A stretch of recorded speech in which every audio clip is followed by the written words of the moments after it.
Le service de police de Québec réclame plus de ressources pour lutter contre les groupes criminels qui ont été particulièrement actifs en 2023 dans sa région.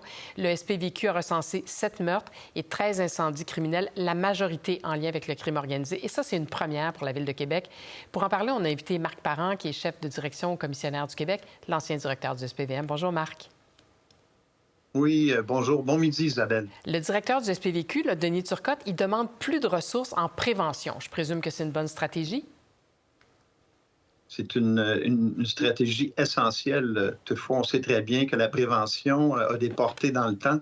Donc, évidemment, en investissant du côté de la prévention, on verra les retombées peut-être là, dans les prochaines années, mais c'est une des étapes importantes parce qu'on sait très bien, hein, notre délinquance émergente, ça commence même maintenant dans les écoles, là, tout de suite après le primaire, donc dans les écoles secondaires. Alors, c'est un volet essentiel et une étape là, incontournable pour s'assurer dès le départ, là, quand on a des jeunes qui peuvent être pour des besoins d'affiliation ou autres raisons, tentés par la criminalité ou la délinquance, bien, on sait que ces gens-là gagnent en maturité vers le monde criminel et c'est ce qu'on veut éviter. Donc, absolument, c'est un des secteurs dans lesquels on doit investir là, avec les partenaires. Oui, ça se comprend. Bon, c'est assez inhabituel pour Québec, là. Alors, à part la prévention, comment est-ce que le service de police peut adapter ou doit adapter sa réponse? Bien, c'est vraiment une intervention qui est multidisciplinaire, en ce sens que, oui, il y a le volet prévention, mais il y a toute la partie du côté du renseignement criminel, parce que c'est là qu'on va aller vraiment développer nos stratégies d'intervention en fonction de ce qu'on va recueillir, et ça va nous donner un portrait aussi plus exact là, par l'ensemble de la situation au niveau du crime organisé. Donc, on parle de gangs de rue, on parle d'affiliation ou de confrontation, à titre d'exemple, avec d'autres crimes organisés plus connus comme les moteurs criminalisés.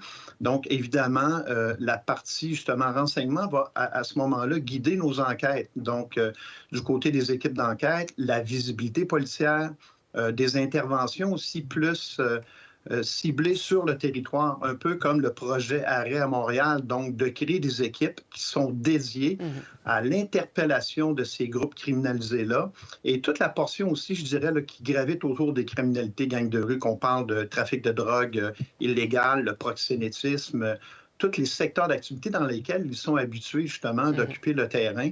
Et finalement, la question des armes à feu aussi qui est en émergence, oui, à Montréal, mais partout au Québec. Donc, ces équipes-là ont un rôle essentiel dans le recensement là, de la criminalité pour nous guider vers des interventions policières plus ciblées.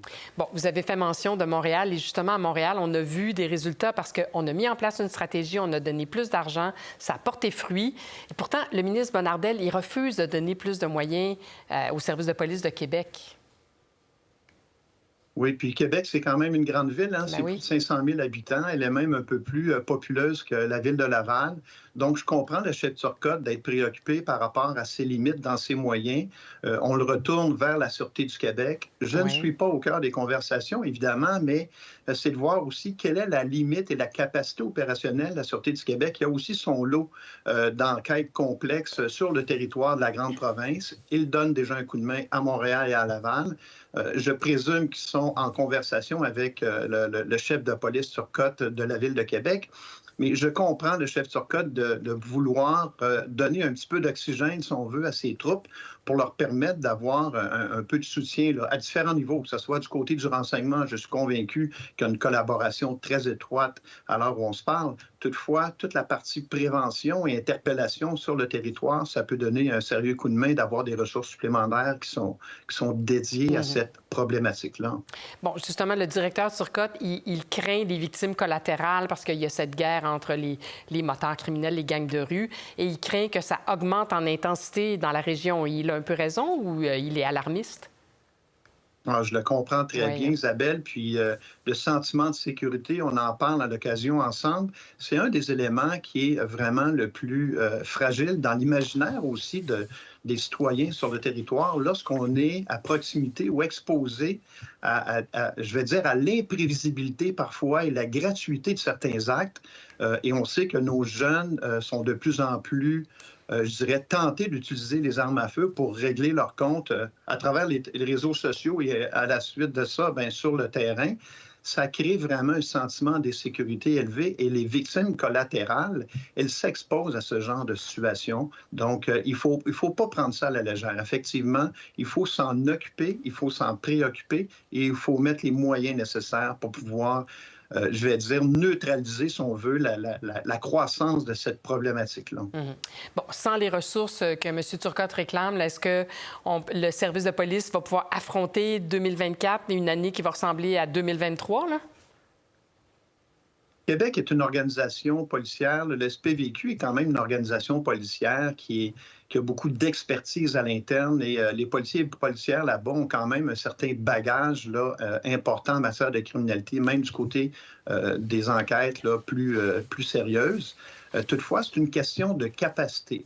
Donc, ce n'est pas une question de compétence, mais vraiment une question de capacité et de donner un soutien, si on veut, tant du côté des ressources, mais aussi de développer des programmes avec les différents partenaires et d'avoir une capacité de travailler plus étroitement, tant dans les écoles que les associations sportives, etc. Là.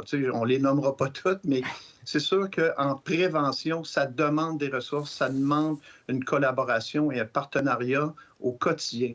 Donc, juste de ce côté-là, c'est clair que ça peut donner un bon coup de main, mais j'ose espérer, en tout cas, qu'on va avoir une certaine écoute pour l'aider à trouver des solutions, notamment du côté de la Sûreté du Québec avec ces défis.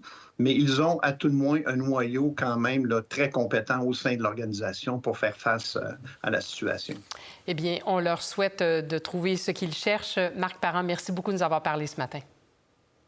Ça m'a fait plaisir, Isabelle. Au revoir. Pour voir nos émissions en entier, rendez-vous sur la chaîne Ici RDI.